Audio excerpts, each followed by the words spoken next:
नमस्कार। प्रभात एग्ज़ाम के YouTube channel पे आपका स्वागत है। यहाँ आपको मिलेंगी सभी कॉम्पिटिटिव एग्ज़ाम से जुड़ी महत्वपूर्ण जानकारियाँ, साथ ही डेली करंट अफेयर से रिलेटेड वीडियोस भी।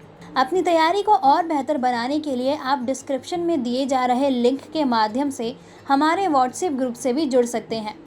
तो चलिए शुरुआत करते हैं हम आज की वीडियो की। आखिर कैसे G7 का हिस्सा नहीं होकर भी उसमें शिरकत करता है भारत। जर्मनी के बवेरिया राज्य में G7 शिखर सम्मेलन हो रहा है। दुनिया के 7 विकसित देश इसका हिस्सा है, लेकिन पिछले कुछ सालों से भारत भी इसमें शिरकत करता रहा है। आखिर क्यों भारत इसका हिस्सा नहीं है, और नहीं है तो भी इसमें शिरकत किस हैसियत से करता है, उससे क्या मिलता है। G7 के 7 अमीर और औद्योगिक देश पूरी दुनिया को प्रभावित करते हैं। यह भी कहा जाता है कि दुनिया की 10% आबादी, ये 7 देश दुनिया की 90% आबादी को प्रभावित करते हैं। इसका सम्मेलन जर्मनी के म्यूनिख में 26 जून से शुरू होकर 28 जून तक चलेगा। पिछली बार जब G7 के देश मिले थे तो मकसद कोरोना वायरस से निपटने का था, लेकिन इस बार मुख्य मुद्दा रूस है। उस पर कई तरह के प्रतिबंध लगाए जाएंगे। साथ ही पर्यावरण से लेकर दूसरे मुद्दों पर भी चर्चा होगी। आखिर ये G7 क्या है और क्यों भारत इसका हिस्सा नहीं है? कौन से देश हैं शामिल?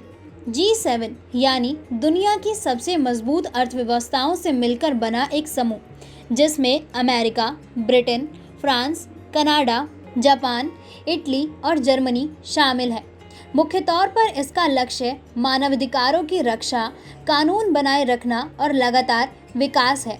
समूह खुद को इम्यूनिटी ऑफ वैल्यूज यानी मूल्यों का आदर करने वाला समुदाय मानता है। स्वतंत्रता और मानवाधिकार की सुरक्षा, लोकतंत्र और कानून का शासन और समृद्धि और सतत विकास इसके प्रमुख सिद्धांत हैं।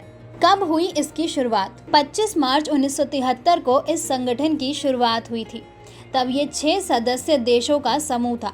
उसके अगले साल कनाडा इसमें शामिल हुआ। साल 1998 में इस समूह में रूस भी शामिल हो गया था और यह G7 से G8 बन गया था। प्रत्येक सदस्य देश बारी बारी से इस समूह की अध्यक्षता करता है और 2 दिवसीय वार्षिक शिखर सम्मेलन की मेजबानी करता है। क्यों हटाया गया रूस? शुरुआत में रूस भी इस संगठन का हिस्सा था, लेकिन फिर देशों में उसे लेकर मतभेद हो गया। रूस ने साल 2014 में यूक्रेन के काला सागर प्रायद्वीप क्रीमिया पर कब्जा कर लिया। इसके बाद तुरंत ही रूस को समूह से निकाल दिया गया। यह बता दें कि रूस के साथ रहने पर इस समूह में 8 सदस्य देश थे और इसे G8 कहा जाता था। चीन क्यों नहीं है सदस्य? यहाँ एक सवाल ये भी आता है कि अगर ये संगठन आर्थिक तौर पर मजबूत देशों का है तो चीन का इसमें नाम क्यों नहीं, जबकि वो देश दुनिया की दूसरी बड़ी अर्थव्यवस्था कहलाता रहा है। इसका जवाब ये है कि चीन में अब भी GDP के हिसाब से प्रति व्यक्ति आय काफ़ी कम है, क्योंकि उनकी आबादी ज़्यादा है। यही कारण है कि चीन को इसका हिस्सा नहीं बनाया जा रहा। भारत को संगठन में शामिल करने की बात हो रही है। भारत भी G7 में शामिल नहीं हो सका, लेकिन अब उसकी ग्लोबल पहचान बढ़ी है और विदेशों से संबंध भी बेहतर हुए। यही कारण है कि भारत को पिछले कुछ सालों से गेस्ट नेशन के तौर पर सम्मेलन में बुलाया जाता रहा है। भारत के अलावा ऑस्ट्रेलिया, कोरिया और दक्षिण अफ्रीका को भी गेस्ट देशों की तरह आमंत्रित किया जाता रहा है। कब लिया था भारत ने पहली बार हिस्सा? सबसे पहली बार भारत ने साल 2019 में गेस्ट के तौर पर इसमें हिस्सा लिया था। तब फ्रांस में यह सम्मेलन हुआ था और वहां से देश को बुलावा आया था। बीते साल अमेरिका के तत्कालीन राष्ट्रपति डोनाल्ड ट्रंप ने भारत को भी इस संगठन से जोड़ने की अपील की थी। उनका कहना था कि भारत एक ताकतवर और प्रभावशाली देश के तौर पर एशिया में उभरा है, ऐसे में उसे इसका सदस्य होना ही चाहिए। हर साल G7 की बैठक होती है, जिसकी अध्यक्षता बारी बारी से सदस्य देश करते हैं।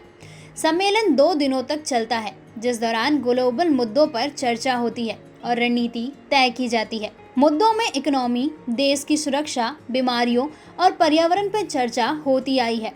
इस साल कोरोना से मचे हाहाकार के बीच देशों में वैक्सीनेशन तेज करने और संक्रमण खत्म करने पर बात होगी। दोस्तों, अगर आपको हमारा ये वीडियो पसंद आया हो तो इसे लाइक और शेयर करना ना भूलें। मिलते हैं अगली वीडियो में एक नए टॉपिक के साथ।